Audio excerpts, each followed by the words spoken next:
Fee బకాయిలను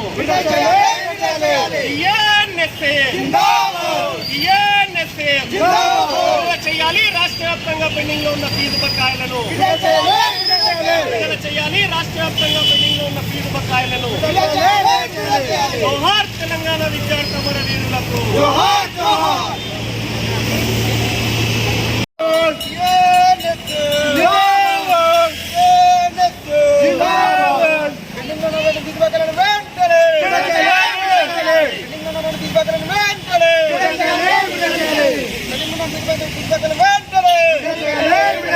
విద్యార్థుల ఐక్యత, విద్యార్థుల ఐక్యత, విద్యార్థుల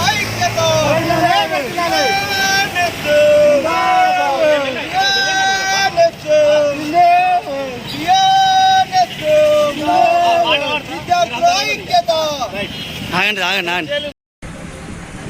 తెలంగాణ రాష్ట్రంలో ఉన్నత విద్యను అభ్యసించడం కోసం అని చెప్పి పేద మధ్యతరగతి విద్యార్థుల కోసం ప్రభుత్వం చెల్లించాల్సినటువంటి ఫీజు పక్కలు ఏవైతే ఉన్నాయో, మరి ఏదో స్కాలర్షిప్ పక్కలు ఏవైతే ఉన్నాయో గత ప్రభుత్వం నిర్లక్ష్యం వల్ల దాదాపు 2 సంవత్సరాలుగా స్కాలర్షిప్ బకాయిలు చెల్లించకపోవడం వల్ల 5,000 కోట్లకు పైచులకు ఈ రోజున బకాయిలు పేరుకుపోయినాయి. మరి కొత్త ప్రభుత్వం ఏర్పడింది, రేవంత్ రెడ్డి గారి ప్రభుత్వం ఏర్పడింది. గత బీఆర్ఎస్ ప్రభుత్వం చేసే నిర్లక్ష్యం వల్ల మరి దాదాపు 25 లక్షల మంది విద్యార్థులు తెలంగాణ వ్యాప్తంగా రోడ్డు నిలబడ్డారని చెప్పి సందర్భంగా తెలియజేస్తా ఉన్నా. కాబట్టి నూతనంగా ఏర్పడినటువంటి రేవంత్ రెడ్డి గారి ప్రభుత్వం వెంటనే మరి విద్యార్థులు రావాల్సినటువంటి 5,000 కోట్ల బకాయిలను వెంటనే చెల్లించాలని చెప్పేసి రాష్ట్ర ముఖ్యమంత్రి విజ్ఞప్తి చేస్తా ఉన్నాము. అదేవిధంగా ఈ రోజున మరి బడ్జెట్ కళాశాలలు ఏవైతే ఉన్నాయో ఫీజు పక్కాలు సకాలంలో చెల్లించకపోవడం వల్ల నానా ఇబ్బందులు పడుతూ ఉన్నారు. రాష్ట్ర వ్యాప్తంగా మరి కళాశాలలో పనిచేస్తున్నటువంటి బోధనేతర సిబ్బందులు ఏదైతే ఉన్నారో దాదాపు 1,00,000కు పైగా సిబ్బంది ఈ రోజున రోడ్ల పడే పరిస్థితి ఉందని చెప్పి సందర్భంగా ఈ రాష్ట్ర ముఖ్యమంత్రి విన్నవించుకుంటా ఉన్నాను. మరి గత బీఆర్ఎస్ ప్రభుత్వం గత 10 సంవత్సరాలుగా విద్యార్థులను నిర్లక్ష్యం చేసింది. మరి వాళ్ళు చేసిన నిర్లక్ష్యం వల్ల 25 లక్షల మంది విద్యార్థులు ఈ రోజు రోడ్డున పడ్డారని చెప్పి ఈ సందర్భంగా రాష్ట్ర ముఖ్యమంత్రి రేవంత్ రెడ్డి గారికి విన్నవించుకుంటూ వెంటనే ఫీజు బకాయిలు ఏవైతే ఉన్నాయో దాదాపు 5,000 కోట్ల బకాయిలు వెంటనే విడుదల చేయాలని చెప్పేసి తెలుగునాడు విద్యార్థి సమాఖ్య నుంచి మేము రాష్ట్ర ముఖ్యమంత్రిని కోరుతా ఉన్నాము. అదేవిధంగా ఈ రోజున ఫైనాన్స్ డిపార్ట్మెంట్ లో ఏవైతే చాలన్లు పెండింగ్ లో ఉన్నాయో కనీసం ఆ పెండింగ్ లో ఉన్న చాలన్లు వెంటనే విడుదల చేస్తే కాస్త ఉపశమనం కలుగుతుంది కళాశాలకు విద్యార్థులకు అని చెప్పి ఈ సందర్భంగా రాష్ట్ర ముఖ్యమంత్రిని కోరుతా ఉన్నాము. బతుకులు బాగుపడతాయి, బంగారు భవిష్యత్తు వస్తుందని చెప్పి ఆశించినటువంటి తెలంగాణ విద్యార్థులకు, తెలంగాణ కోసం అసలు బాసినటువంటి అమరులకు తెలంగాణ రాష్ట్రం ఏర్పడ్డ తర్వాత కన్నీళ్లు మాత్రమే మిగిలినాయి తప్ప, కష్టాలు మాత్రమే మిగిలినాయి తప్ప ఈరోజు తెలంగాణ రాష్ట్రం ఏర్పడ్డ తర్వాత విద్యార్థులకు గాని నిరుద్యోగులకు గాని ఎటువంటి లాభం అనేటువంటి చేకూరలేదు. మరి ఈ రోజు టీఆర్ఎస్ పాలనలో 2014 సంవత్సరాల తర్వాత ఈ రోజు 2024 వరకు ఎవరైతే పేద మధ్య తరగతి ఎస్సీ ఎస్టీ బడుగు బలహీన వర్గాలకు సంబంధించిన విద్యార్థుల యొక్క ఫీజు రియంబర్స్మెంట్లను చెల్లించడంలో ఈ ప్రభుత్వము పూర్తిగా విఫలమైంది.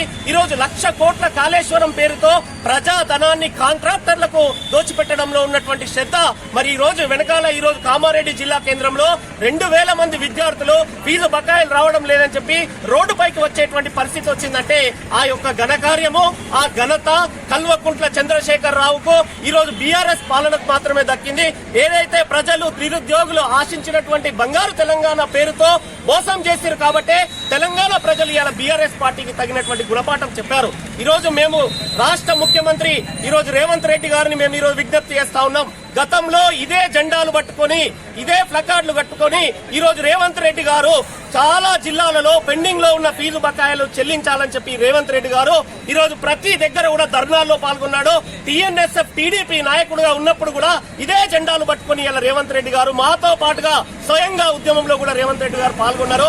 ఇప్పటికైనా మేము దయచేసి ముఖ్యమంత్రి గారు ఈ రోజు రాష్ట్ర వ్యాప్తంగా పెండింగ్ లో ఉన్నటువంటి 2021-22, 2022-23 విద్యా సంవత్సరాలకు సంబంధించిన 5,000 రూపాయల ఫీజు బకాయిలు ఉన్నాయి. మీరు ఫీజు బకాయిలు చెల్లించకపోవడం వల్ల డిగ్రీ విద్యార్థులు, ఇంజనీరింగ్ విద్యార్థులు, బీఎడ్ విద్యార్థులు, పీజీ విద్యార్థులు, పాలిటెక్నిక్ విద్యార్థులు ఈ రకంగా రాష్ట్రంలో ఉన్నటువంటి అన్ని రకాలైనటువంటి విద్యార్థులు తీవ్రమైనటువంటి ఇబ్బందులు పడుతున్నారు. 50 ఎకరాలు ఉన్నటువంటి భూస్వామికి రైతు బంధు ఇచ్చినటువంటి టీఆర్ఎస్ ప్రభుత్వము 10,000 రూపాయలు, 20,000 రూపాయల ఫీజులకు ఎందుకు చెల్లించలేదు అని చెప్పి ఈ రోజు ఒకసారి ప్రజలందరూ కూడా ప్రశ్నించుకున్నారు. కాబట్టి టీఆర్ఎస్ గద్దదించేటువంటి విధంగా చేశారు. మేము ఆశిస్తా ఉన్నాం ఉన్నాము. కాంగ్రెస్ పార్టీ ఏదైతే ప్రజల ఆశలు ఆకాంక్షలు మేము చేసిన ఉద్యమాల ఫలితంగానే ఈ రోజు కాంగ్రెస్ పార్టీ ఈ రోజు విద్యార్థి నిరుద్యోగ ఉద్యమాల ఫలితంగా ఇలా అధికారంలోకి వచ్చింది. ఆ అధికారం అనేటువంటిది బాగుండాలి, ప్రజల సంక్షేమాన్ని దృష్టిలో పెట్టుకుని రాష్ట్ర వ్యాప్తంగా పెండింగ్ లో ఉన్నటువంటి అన్ని రకాలైన ఫీజు బకాయిలను చెల్లించాలని చెప్పి డిమాండ్ చేస్తున్నాము, విజ్ఞప్తి చేస్తా ఉన్నాము. లేకపోతే గతంలో ఏదైతే టీఆర్ఎస్ ప్రభుత్వానికి ఎదురైనటువంటి ఇబ్బందులు మరి ఈ ప్రభుత్వానికి కూడా వస్తాయి కాబట్టి విద్యార్థుల యొక్క సంక్షేమాన్ని దృష్టిలో పెట్టుకుని మానవతా దృక్పథంతో స్పందించి వెంటనే విడుదల చేయాలని టీఎన్ఎస్ఎఫ్ రాష్ట్ర కమిటీ పక్షాన మేము ఈ సందర్భంగా డిమాండ్ చేస్తున్నాం.